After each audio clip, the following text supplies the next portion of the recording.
In 2004, a tsunami killed 227,000 people across 14 countries.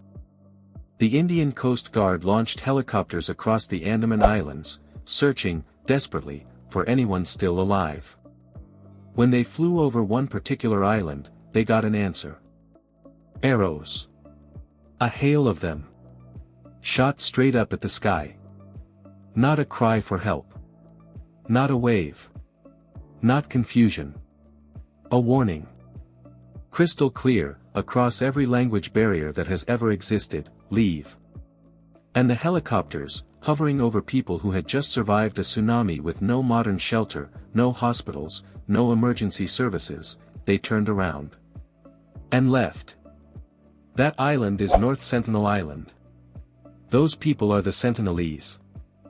And what you just heard isn't ancient history, that happened in your lifetime. That happened on a planet with satellites, smartphones, and the internet.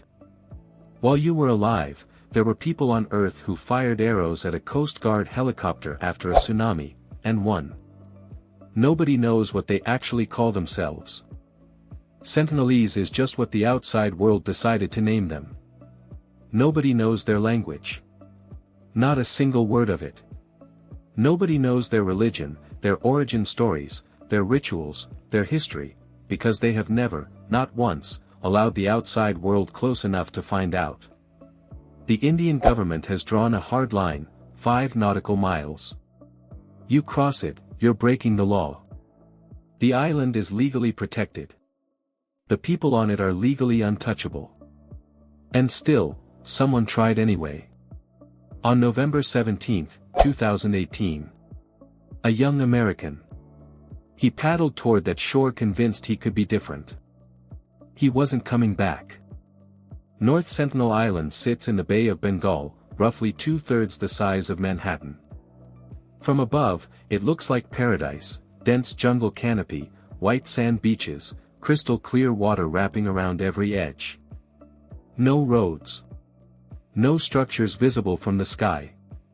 No lights at night. Just trees, and silence, and somewhere underneath all of it, people. Living. Breathing. Completely unbothered by the fact that the rest of humanity exists. And here's what makes that insane, this island is not remote in the way people imagine. Port Blair, the capital of the Andaman Islands, is just 30 miles away. There are resorts there. Tourist boats. Wi-Fi. You could theoretically stand on a beach in Port Blair, look out toward the horizon, and somewhere in that direction, people are living exactly as humans lived thousands of years ago. The Sentinelese are hunter-gatherers. That's not a simplification, that's the whole picture. They hunt wild pigs with bows and spears. They fish the reef with handmade tools, outrigger canoes, and a precision that researchers who've observed them from a distance describe as extraordinary. Everything they need comes from that island. These are not people barely surviving. Indian anthropologist Triloknath Pandit, who led the last successful contact attempt in 1991, described them as appearing healthy, well-fed, and completely self-sufficient. That's a direct observation from the only outsider who ever got close enough to actually see them clearly. They have been doing this for an estimated 65,000 years, based on mitochondrial DNA and Y chromosome evidence linking them to the earliest out-of-Africa coastal migration. While civilizations rose and collapsed, empires swallowed each other whole, while the entire arc of recorded human history played out, these people were on that island. Fishing. Hunting. Living. And they didn't need any of it to survive. Quick one, if this is the kind of content you want more of, hit like. And drop your country in the comments, genuinely want to know where this is reaching. In the 1800s, a British naval officer named Maurice Vidal Portman sailed to North Sentinel Island and kidnapped 6 Sentinelese, 2 adults and 4 children, and brought them to Port Blair for study. The adults got sick almost immediately and died. The children were returned to the island with gifts. Nobody knows what those children told the rest of their community when they came back. But it's not hard to imagine. That was their first contact with the outside world. A kidnapping. followed by death. For decades after, the Indian government made periodic contact attempts, approaching by boat, leaving coconuts and gifts on the beach. Sometimes the Sentinelese accepted them. Sometimes they buried them in the sand. Researchers interpreted this as deliberate rejection. Sometimes arrows until the boats turned around. The last successful interaction happened in 1991. Triloknath Pandit and his team got close enough that several Sentinelese approached their boat and accepted coconuts directly from their hands. Just a moment, brief, fragile, extraordinary, of something almost resembling connection. It never happened again. India quietly ended the contact program. The official position shifted: leave them alone. The island is theirs. And then 2018 happened. John Allen Chau was a 26-year-old American missionary who believed God had called him specifically to bring Christianity to the Sentinelese. He paid local fishermen to take him close. He paddled the rest of the way on a kayak.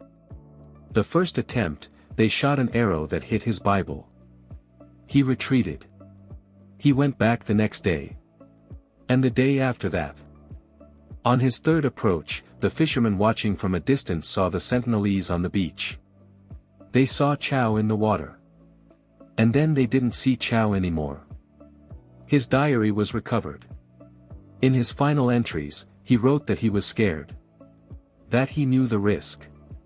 And that he believed what he was doing was worth it. The Sentinelese have still never been contacted since. Every conversation about this island turns into a debate: should we contact them? Should we respect their choice or override it? Legitimate questions. But they share the same assumption, that the Sentinelese are waiting. Isolated. Unaware. That assumption is almost certainly wrong. They know. They have always known. Ships have passed their island for centuries. Helicopters have hovered overhead. Boats have approached with gifts, cameras, missionaries, anthropologists. The Sentinelese have seen all of it. And every single time, without exception, they have made the same choice. No. That is not ignorance. That is not fear. That is a decision. Made consistently, across generations, across centuries, by people who have looked at everything the outside world has offered, and declined. Every society on Earth has been touched, altered, absorbed, or destroyed by contact with other civilizations. The Sentinelese are the single exception. Not because they were hidden. Not because nobody found them. But because they refused. We think of them as the isolated ones. As the people cut off from the world. But from where they're standing, if they think about us at all, we're the ones who can't leave them alone. We're the ones who keep showing up uninvited. We're the ones who have never once respected a boundary that couldn't be clearer. They fired arrows at a Coast Guard helicopter after a tsunami. The boundary is clear. Maybe the most radical thing the Sentinelese have ever done isn't refusing contact. Maybe it's showing the rest of humanity what it looks like to actually mean no, and never waver. Not once. Not in 65,000 years. They are still there right now. On that island. Fishing, hunting, living, completely indifferent to the fact that you just spent the last 10 minutes learning everything the outside world knows about them. Which, when you think about it, isn't very much at all. And if that kind of story does something to you, there's a community living in the mountains of Pakistan that held on to their ancient identity for over 3,000 years. They survived Alexander the Great. They survived Afghan Emir Abdur Rahman Khan, who forcibly converted an entire neighboring civilization in a single year. They survived decades of conversion pressure. And they are still there. Still dancing. Still drinking wine at their festivals. Still worshipping gods the rest of the world forgot. They straight up survived 3,000 years of erasure. An Afghan warlord couldn't stop them. It's linked right there. Watch it next. Subscribe, drop a comment, let me know which community you want us to find next.